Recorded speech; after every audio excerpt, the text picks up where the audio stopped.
नमस्कार, आप देख रहे हैं बिहार न्यूज। दिन भर की तमाम बड़ी और नई खबरों के साथ मैं सोनम राज। इस वक्त की बुलेटिन में आपके साथ खबरों में है बहुत कुछ, लेकिन आई नजर डालते हैं आज की हेडलाइंस पर। ऊर्जा विभाग की विभिन्न योजनाओं का मुख्यमंत्री नीतीश कुमार ने लोकार्पण और शिलान्यास करते हुए कहा कि सरकार का लक्ष्य है कि हर गांव और बसावत तक बिजली उपलब्ध करा दी जाए। केंद्रीय सूचना प्रौद्योगिकी मंत्री रविशंकर प्रसाद ने कहा कि देश में रोजगार के अवसरों को बढ़ावा देने के लिए केंद्र सरकार महत्वपूर्ण योजनाओं को कर रही है लागू। बेतिया कोर्ट में पेशी के दौरान अपराधियों ने बबलू दुबे को गोली मारकर की उनकी हत्या। बेगूसराय में बारात जा रहे बाइक सवार को एक ट्रक ने मारी टक्कर, बाइक पर सवार 2 युवक की मौके पर ही हुई मौत। और पटना पुलिस ने अलग अलग जगहों पर छापेमारी कर देशी विदेशी शराब के साथ 100 से अधिक लोगों को किया गिरफ्तार।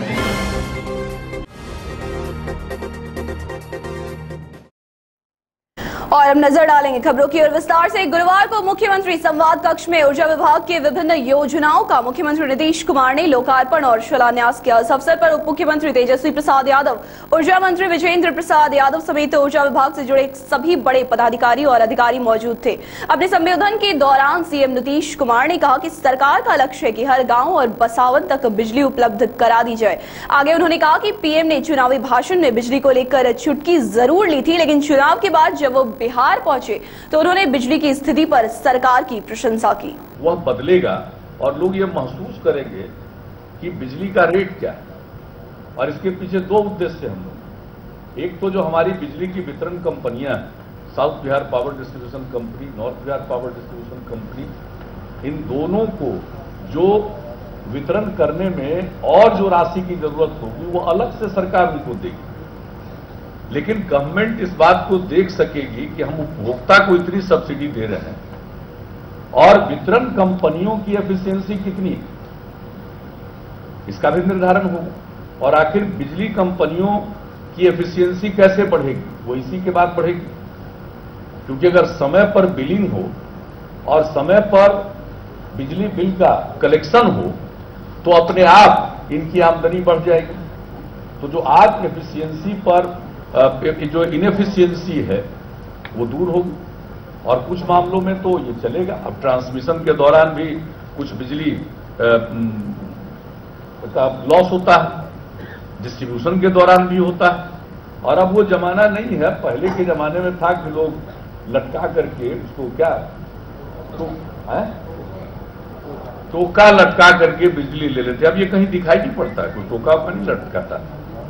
वही डिप्टी सीएम तेजस्वी यादव ने भी अपने भाषण में बिहार की बिजली व्यवस्था को लेकर उठाए गए सवालों पर तंज कसा और कहा कि बिहार बिजली की रैंकिंग में 17वें पायदान पर है, जिससे साफ पता चलता है कि बिहार में बिजली की क्या स्थिति है। ने जो कहा भाषण के दौरान कि बिजली आई, उसके बाद जो बिहार की जनता ने जवाब दिया वो सब लोगों को पता है, उसका जिक्र नहीं करेंगे। लेकिन अब अगले बार जब भी चुनाव प्रचार करने प्रधानमंत्री जी अगर बिहार आते हैं तो मुझे पूरा भरोसा है कि ये सवाल वो पूछेंगे नहीं, क्योंकि जिस प्रकार से जो अभी केंद्र सरकार बिजली ऊर्जा विभाग का जो एनुअल जो रिपोर्टिंग जो रेटिंग आता है, सर्वे जो हुआ है, बिहार उस रैंकिंग में जहां 35वें स्थान पे हुआ करता था, आज वो 17वें स्थान पे है। ये बहुत बड़ा हमारे विभाग का और मुख्यमंत्री जी और ऊर्जा मंत्री का। उधर केंद्रीय सूचना प्रौद्योगिकी मंत्री रविशंकर प्रसाद ने कहा है कि देश में रोजगार के अवसरों को बढ़ावा देने के लिए केंद्र सरकार महत्वपूर्ण योजनाओं को लागू कर रही है। केंद्रीय मंत्री ने गुरुवार को राजधानी पटना में डिजिटल इंडिया अभियान के तहत रोजगार के नए अवसर सृजित करने के तहत स्थापित किए गए TCS सेंटर का उद्घाटन किया। इस अवसर पर केंद्रीय मंत्री ने कहा कि केंद्र सरकार बिहार में IT के विकास के लिए विशेष ध्यान दे रही है। स्टार्टअप मूवमेंट को मोदी जी ने जो आगे बढ़ाया है वो देश की आवाज, देश की प्रतिभा, देश के संकल्प को आगे बढ़ाया। कल दिल्ली में कार्यक्रम था, वो 14 के चुनाव में उन्होंने कहा था, और कल मैं दिल्ली में विज्ञान भवन में उसको दोहराया था, कानून मंत्री के रूप में वहां उपस्थित था। सुप्रीम कोर्ट के पेपरलेस आंदोलन की शुरुआत हो रही थी। IT plus IT is equal to IT। Information technology plus India's talent is equal to India tomorrow. गुरुवार को शब-ए बारात के अवसर पर मुख्यमंत्री नीतीश कुमार ने प्रदेश और देशवासियों विशेषकर मुस्लिम भाई बहनों को बधाई दी। मुख्यमंत्री नीतीश कुमार ने राज्यवासियों से अपील करते हुए कहा कि इस पवित्र त्योहार को आपसी मेलजोल और सौहार्द के वातावरण में मनाएं। इसके साथ ही त्योहार की खुशियों को मिलजुल कर बांटे भी। सुकमा में शहीद बिहार के 6 जवानों के परिवारों को राजधानी पटना के स्थानीय the institute of engineers India में सम्मानित किया गया। इस अवसर पर भाजपा प्रदेश अध्यक्ष नित्यानंद राय और राज्यसभा सांसद आर.के. सिन्हा ने सीआरपीएफ जवानों के परिजनों को आर्थिक सहायता के साथ साथ हर संभव मदद करने का आश्वासन दिया। उसी प्रकार से हमारे देश के सीआरपीएफ के नौजवान आज अपनी देशभक्ति की धारा से उस विरोधियों के भी सीने को दहला दे। गर्व से उस समय इस देशवासियों का सीना और ऊंचा होता है जब देश के एक प्रधानमंत्री कहते हैं, जिनका नाम आदरणीय नरेंद्र मोदी है, कि हम इन शहीदों के खून को बेकार नहीं जाने देंगे। और आज नक्सलियों को यह आभास हो गया है कि सुकमा के शहीदों का खून बेकार नहीं जाएगा। नक्सलवाद का नामो निशान इस हिंदुस्तान। राजधानी पटना में एक बिल्डर के घर से 30 लाख रुपए के पुराने नोट जब्त किए गए हैं। आरोपी अगमकुआं थाना क्षेत्र के एक अपार्टमेंट का रहने वाला है, जहां से 30 लाख रुपए के पुराने नोट पुलिस ने बरामद किए हैं। पुलिस ने बिल्डर को भी गिरफ्तार कर लिया और पूछताछ में जुटी हुई है। वहीं त्रिस्तरीय पंचायत प्रतिनिधि गण के अधिकारों में कटौती सहित 15 सूत्री मांगों को लेकर बिहार प्रदेश जिला परिषद अध्यक्ष संघ ने गर्दनीबाग धरना स्थल पर 1 दिवसीय धरना प्रदर्शन का आयोजन किया।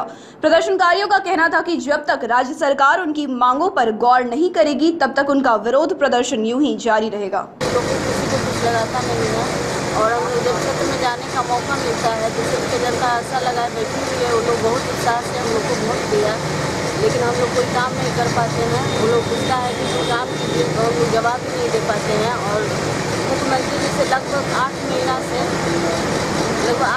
से टाइम मांग रहे हैं, लेकिन एक दिन के लिए उनको मतलब 10 मिनट के लिए भी टाइम नहीं दिए। इसी के चलते वहीं बीजेपी के द्वारा 15 मई से आयोजित की जा रही गांव-गांव पंचायत सम्मेलन पर जदयू ने चुटकी ली है। जदयू के प्रदेश प्रवक्ता नीरज कुमार ने कहा है कि पीएम मोदी की विफलता से जनता त्रस्त है। आगे उन्होंने गुजरात के उप मुख्यमंत्री नितिन पटेल के पुत्र को शराब के नशे में पकड़े जाने के बावजूद कोई कार्रवाई नहीं किए जाने को लेकर गुजरात में पूर्ण शराबबंदी पर सवाल खड़े किए हैं।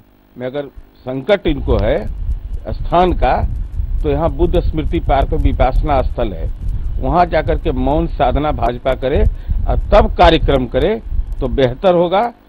मौन साधना से ऊर्जा मिलेगी, जब ऊर्जा मिलेगी तो मोदी जी जो है दिल्ली वाले, उनके मुंह से कहा हुआ कथन कि गांधी मैदान के आतंकी घटना में जो लोग मारे गए उन लोग को नौकरी अभी तक नहीं मिला, 6 पीड़ित परिवार को, बिहार को विशेष पैकेज नहीं मिला, तो ऊर्जा बढ़ेगी मौन साधना से और हिम्मत बढ़ेगा। हिम्मत करके बिहार के हक के सवाल पर भी भाजपा नेताओं को। वहीं जदयू नेता श्याम रजक ने बिहार में पूर्ण शराबबंदी की सफलता पर खुशी जाहिर की है। इसके साथ ही बीजेपी शासित राज्यों पर सहयोग नहीं करने का भी गंभीर आरोप लगाया है। उन्होंने कहा कि बीजेपी ने कभी भी सार्थक रूप से शराबबंदी को बिहार में लागू करने को लेकर कभी भी सहयोग नहीं दिया। जो अवैध व्यापार करते हैं या जो व्यापार करते हैं उनके लिए कोई सीमा और कोई ये नहीं रहता है, लेकिन जो सरकारें होती हैं उनकी दृढ़ता होती है। अगर हरियाणा सरकार, उत्तर प्रदेश सरकार, झारखंड सरकार की अगर दृढ़ता रहती और शराब के प्रति उनकी रवैया गलत रहती, शराब के प्रति सकारात्मक नहीं रहता, तो निश्चित रूप से वो रोक लगाते हैं। लेकिन उनकी दृढ़ता, उनकी संकल्प कहीं भी इसके बारे में सकारात्मक नहीं रही है। उत्तर बिहार के कुख्यात अपराधी बबलू दुबे की गुरुवार को अज्ञात अपराधियों ने बेतिया कोर्ट परिसर में गोली मारकर हत्या कर दी। यह घटना तब हुई जब एक मुकदमे में पेशी के बाद उक्त कुख्यात अपराधी कोर्ट बिल्डिंग की सीढ़ी से नीचे उतर रहा था कि तभी 2 टीनेजर अपराधियों ने बबलू दुबे पर हमला कर दिया। अपराधियों ने दुबे को 5 गोली मारकर घटना को अंजाम देने के बाद वहां से फरार हो गए। घटना की सूचना मिलते ही बेतिया के एसपी विनय कुमार कोर्ट परिसर पहुंचे। खून से लथपथ दुबे को पुलिस अधिकारियों ने अस्पताल पहुंचाया, जहां चिकित्सकों ने उसे मृत घोषित कर दिया। काफी सुरक्षित क्षेत्र समझे जाने वाले कोर्ट परिसर में घटित इस घटना से पूरे बेतिया शहर में सनसनी फैल गई है। अब यहाँ सबसे अहम सवाल ये है कि अति सुरक्षित क्षेत्र में इतनी आसानी से अपराधियों ने घटना को आखिर कैसे अंजाम दिया और फिर कैसे फरार होने में सफल हो गए। क्या ये सुरक्षा में चूक का मामला नहीं है? अब पुलिस प्रशासन को इन सवालों का जवाब खोजना होगा। कितना गोली चला लगभग? कितना गोली चला लगभग? गोली कितना चला है? 4 गोली भैया पर लगा है। अच्छा, 4 और उसके बाद बहुत ज्यादा फायरिंग किया और आराम से गार्ड साहब लगे रहे। गार्ड साहब में थे। उन लोगों ने कौन हथियार था? हथियार कौन था? कौन हथियार था? इधर इधर इधर इधर बाबू, इधर इधर देखिए कौन हथियार था? कौन हथियार था? हथियार था? पिस्टल था। कितने की संख्या में अपराधी थे? 3 की संख्या में, जिसमें से 1 बाहर थे। अच्छा, 2 वहाँ पर थे, जिसमें से मोटरसाइकिल भाग रहे थे। और जब गार्ड साहब लगे रहे तो गार्ड साहब को इधर गिरा रहे थे, इस तरह मोटरसाइकिल गार्ड साहब को गिरा रहे थे। बिहार सरकार के आदेश पर पूरे बिहार में शराब नष्ट करने के दौरान कटिहार के कदवा थाना परिसर में एक बड़ा हादसा होते रह गया। आपको बता दें कि कदवा थाने में 611 लीटर शराब नष्ट करने के दौरान अचानक आग लग गई और जोरदार धमाके से भगदड़ मच गई। हालांकि राहत वाली बात ये है कि इस धमाके से कोई भी पुलिस अधिकारी घायल नहीं हुआ है, जबकि शराब नष्ट करने के दौरान कदवा थाना के दरोगा सहित सिपाही और कई कर्मी भी वहां मौजूद थे। शराब नष्ट करने के समय नहीं हुआ था, वो स्प्रीट जब नष्ट कर दिया गया तो उसका खाली डब्बा था, उसी में बाद में आग लगाया गया। बहुत बड़ी जोर से आवाज किया, वही स्प्रीट का डब्बा था, इसलिए। तो कहीं ना कहीं चूक हुई है, इस पर कोई अभी तक आगे सावधानी बरतेंगे इस पर, इस तरह का। जी। हुआ क्या था? वो क्या रहा? स्प्रीट वो बलिया बेलोन थाने का और कदवा थाने का सब एक जगह ही हो रहा था। विनष्टीकरण हो चुका था। कितना शराब लगभग 111 लीटर, उसमें स्प्रीट भी था, 350 लीटर स्प्रीट भी था। स्प्रीट विनष्टीकरण किया गया था, उसका डब्बा, खाली डब्बा में आग लगाया गया था, तो उसी में। समस्तीपुर के वारिसनगर प्रखंड के प्राथमिक विद्यालय अकबरपुर पिंतौजिया में मिड डे मील खाने के बाद 76 से अधिक बच्चे बीमार हो गए, जिन्हें इलाज के लिए सदर अस्पताल ले जाया गया। सदर अस्पताल में बच्चों के लगातार पहुंचने से अफरा तफरी का माहौल हो गया है। उधर बच्चों का कहना था कि स्कूल में हमें और दिन की तरह ही मिड डे मील दिया गया था, जिसे हम सभी बच्चों ने खाया, लेकिन एक बच्चा अपने भोजन को लेकर घर चला गया। जब खाने के लिए बैठा तो उसमें छिपकली का सर मिला। वहीं विद्यालय में भी 2 बच्चे की तबियत बिगड़ गई, जिसके बाद कई और छात्रों की भी तबियत खराब होने लगी। आपको बता दें कि समस्तीपुर सदर अस्पताल में सभी बच्चों का इलाज लगातार जारी है।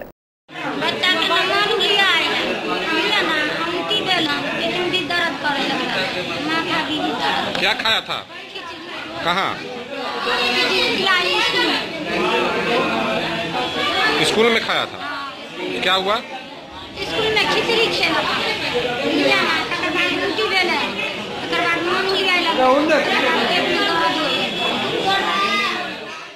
जांच की जा रही है। जांच करने के बाद जिन बच्चों को ज्यादा तकलीफ है उनका अच्छा से इलाज किया जाए। तो क्या लग रहा है? फूड पॉइजनिंग है? लग तो वही रहा है, फूड पॉइजनिंग हुआ है जरूर।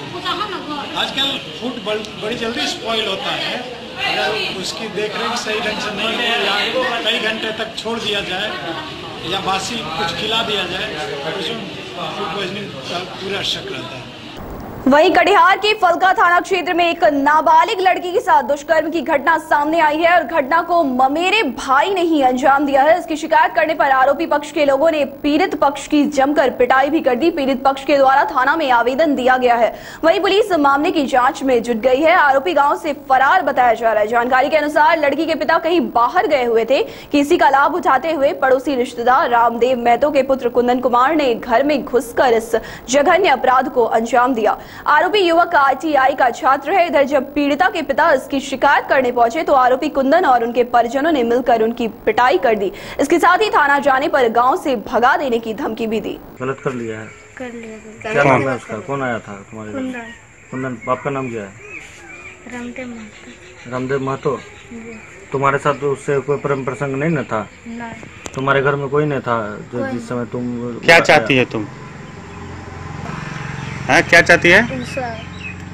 दलसिंह सराय थाना क्षेत्र में मोटरसाइकिल चोरी की घटना में हो रही लगातार वृद्धि को देखते हुए पुलिस अधीक्षक के निर्देश पर अनुमंडल पुलिस पदाधिकारी दलसिंह सराय के नेतृत्व में एक विशेष अभियान गुरुवार को चलाया गया। छापेमारी के दौरान गांव गोसपुर से 2 मोटरसाइकिल चोर के साथ 3 चोरी की मोटरसाइकिल भी बरामद की गई। आए दिन दलसिंह सराय में बाइक चोरी की घटनाएं हो रही थी। इस पर हमने रोक लगाने के लिए और अपराध का डिटेक्शन करने के लिए एक अभियान चलाया हुआ है। इसके अंतर्गत कल पुलिस को सफलता मिली, जिसके अंतर्गत 3 बाइक, जिसमें एक हीरो होंडा ग्लैमर है, एक हीरो पैशन प्रो और एक हीरो होंडा स्प्लेंडर, 3 बाइक के साथ 2 चोर को पकड़ा गया। वहीं कटिहार के मैरी मैरिक्यूलेट स्कूल से एक यूकेजी की छात्रा के लापता होने का सनसनीखेज मामला सामने आया है। बच्ची के परिजन कटिहार के बरारी के रहने वाले हैं और उनकी बच्ची इस स्कूल के छात्रावास में रहकर पढ़ाई करती थी, लेकिन वो 2 दिनों पहले ही वो स्कूल से लापता हो गई। बच्ची के परिजन स्कूल प्रबंधन पर लापरवाही और बच्ची को गायब कर देने का आरोप लगा रहे हैं। इस बाबत बच्ची के परिजनों ने गुरुवार को कटिहार के सहायक थाना में बच्ची के गुमशुदगी का रिपोर्ट दर्ज कराया है, जबकि स्कूल प्रबंधन बच्ची के परिजनों के आरोपों को सिरे से खारिज कर रहा है। अगर स्कूल प्रबंधन की माने तो उनका साफ तौर पर कहना है कि बच्ची स्कूल से भाग गई है, लेकिन एक बड़ा सवाल यह है कि क्या स्कूल में गार्ड्स की सुविधा नहीं थी। फिलहाल पुलिस बच्ची को तलाशने में जुट गई है। कौन हिरा दिया? सिस्टर को भी रा दिया मेरे बच्चे, सिस्टर फादर को भी रा दिया मेरे बच्चे को। कब की घटना है ये? इतवार के हम 6 बजे की रा दिया बच्चा को, कहा दिया दिया 12 बजे हमको तुरंत फोन किया, बोला कि आपको तुरंत आ जाइए ऑटो से। ऑटो नहीं मिलेगा तो आपको मोटरसाइकिल से आ जाइएगा सर। हम कटिहार में थे, 10-15 मिनट हम पहुँच गए कटिहार सर। अब बाद में पहुँचने के बाद हमको बोला क्या आपको चलो ढूंढो बच्चा नहीं है तेरा। बाद में बोला क्या आपका बच्चा 6 बजे में निकल गया यहाँ से, ऐसे बोलता था। अभी आप कहाँ आए हुए हैं? हम यहाँ आए पुलिस स्टेशन में केस करने के लिए। केस करने के लिए सर हम आए, लेकिन केस करने काट दिया, अभी बच्चा चाहिए हमको। और अब बात अररिया की, जहां विगत कुछ दिनों से आंधी और बारिश के कारण जल जमाव की समस्या देखने को मिल रही है। शहर में सड़क और नाले का निर्माण भी नहीं हुआ है, लेकिन कुछ मोहल्लों में नाली के निर्माण न होने से जल जमाव की समस्या उत्पन्न हो रही है। जल जमाव होने के कारण घरों में बरसात का गंदा पानी घुस जा रहा है, जिससे लोगों को काफी परेशानियों का सामना करना पड़ रहा है। शहर के समाहरणालय परिसर, आश्रम मोहल्ला, शिवपुरी, ओमनगर इत्यादि जगहों में जल जमाव की समस्या से लोगों को जूझना पड़ रहा है। देखिए, अररिया के जिला बने दशकों बीत गया, लेकिन अररिया में जल जमाव की स्थिति गांव से भी बदतर है। सड़कें तो बनी, लेकिन सड़कों की स्थिति इतनी जर्जर है कि नाला नहीं रहने के कारण जल निकासी का पूरी तरह से समस्या है। आधे घंटे की बारिश में लबालब सारी गलियां भर जाती है। मेरा ये कहना है प्रशासन से और सरकार से, और खासकर नगर परिषद से, कि सर जनता जो रेवेन्यू देती है तो आखिर वो अपने बच्चों को स्कूल क्यों पानी में डुबा करके भेजे। वो बच्चे जो है स्कूल जाने में परेशानी होती है। बेगूसराय में बारात जा रहे बाइक सवार को एक ट्रक ने टक्कर मार दी, जिससे बाइक पर सवार 2 युवक की मौके पर ही मौत हो गई, जबकि एक गंभीर रूप से घायल हो गया। घटना खोदावंदपुर थाना क्षेत्र के सिटी 4th स्कूल के नजदीक की है। बताया जा रहा है कि समस्तीपुर जिले के सैदुखा मननपुर निवासी राम प्रवेश महतो और गणेश ठाकुर अपने ननिहाल गांव से समस्तीपुर के शोभना गांव बारात जा रहे थे। इसी दौरान स्कूल के नजदीक रोसरा की ओर से आ रही ट्रक ने बाइक को सामने से ठोकर मार दी। इस घटना में 2 युवक की मौत हो गई, जबकि बाइक पर सवार तीसरा युवक संजीव कुमार गंभीर रूप से घायल हो गया, जिसके बाद उसे इलाज के लिए पटना रेफर कर दिया गया है। फिलहाल पुलिस ने शव को कब्जे में लेकर पोस्टमार्टम के लिए भेज दिया है।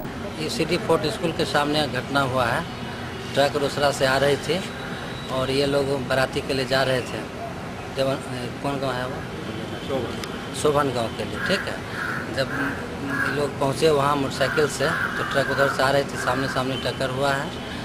टक्कर होने के बाद एक घायल हो गए, एक का मौत उसी जगह हो गया, जो सुनने को मिला है। इस पर हम लोग वहाँ से पहुँचे बेगूसराय, यहाँ भाई कौन व्यक्ति घोषित थे। तो टोटल कितने लोगों की मौत है, कौन लोग घायल हैं? 2 का मौत हो गया है, एक घायल है। और इस वक्त की बुलेटिन में सिर्फ इतना ही। मुझे और मेरी टीम को दे इजाजत। नमस्कार।